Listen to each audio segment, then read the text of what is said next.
अस्सलामुअलैकुम फ्रेंड, आप सभी को पहला रोज़ा मुबारक हो और हो गया है सहरी का वक्त। दरवाज़ा खोलने के बाद मैं जल्दी जल्दी से आ गई और आने के बाद पहले मैंने सबसे पहले रखी चाय बनाने के लिए। और चाय बनाने के बाद में फ्रेंड मैंने स्टार्ट कर दिया आटा गूँथना यहाँ पे सुबह सुबह। मतलब अभी जैसे कि पहला रोज़ा है तो ज़्यादा वैसे खाया भी नहीं जाता है ना, कोई भी चीज़ अगर अपन बना भी लेते इतनी, मतलब पहले रोज़े पे तो मतलब खाया ही नहीं जाता है। तो मैंने यहाँ पे मेरे ससुर और जो मेरे हस्बैंड हैं उन दोनों के लिए तो रोटियाँ बनाई थी, क्योंकि वो रोटी ही खाते हैं।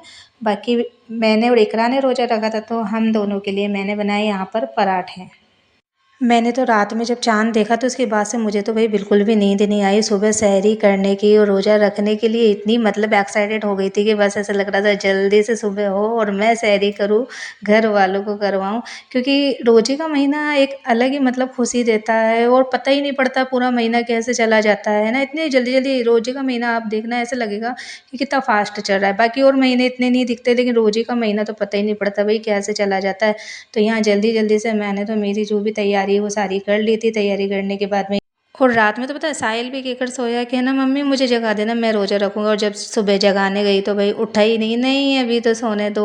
पता है मतलब ना बच्चों का भी यही रहता है, रात में तो ऐसे इतने उससे बोलेंगे 10-10 बार उठा देना, और जब सुबह उठाओ तो इनसे उठा नहीं जाता, ये उठते नहीं है। जगने में इन्हें इतना मतलब ज़ोर आने लग जाता है और रात में मेरे बच्चे तो मेरा सिर ही खा जाते हैं। बस जगा देना, ध्यान से जगा देना, यही कहेंगे। रोटी और पराठे बन जाने के बाद इकरा की फरमाइश थी कि उसके लिए ब्रेड अंडा बनाऊं, तो भाई यहाँ पे मैंने वापस से तवा रखा और फिर ब्रेड अंडा बनाने के लिए हो गई तैयारी। मतलब ब्रेड अंडा तो मैंने बना दिया और बनाने के बाद एक ब्रेड भी सही से नहीं खाई उसने, एक ब्रेड अंडा भी सही से नहीं खाया, ऐसे के ऐसे ही रखा हुआ है। क्योंकि सुबह सुबह वैसे भी नहीं खाया जाता है इतना, और 2-3 रोजे तो वैसे भी ऐसे ही गुजरते हैं। फिर बाद में तो क्या खाने की थोड़ी सी वो हो जाती है कि हाँ भाई खा सकते हैं, लेकिन नए नए में एकदम ही मतलब इतना नहीं खा पाते।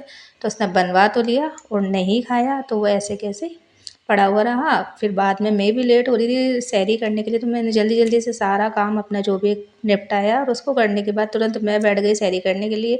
सहरी करने के बाद फ्रेंड मैं पढ़ूंगी यहाँ पे कुरान शरीफ और नमाज। अगर आपको मेरी वीडियो अच्छी लगती है तो चैनल को लाइक सब्सक्राइब करना बिल्कुल भी ना भूलें।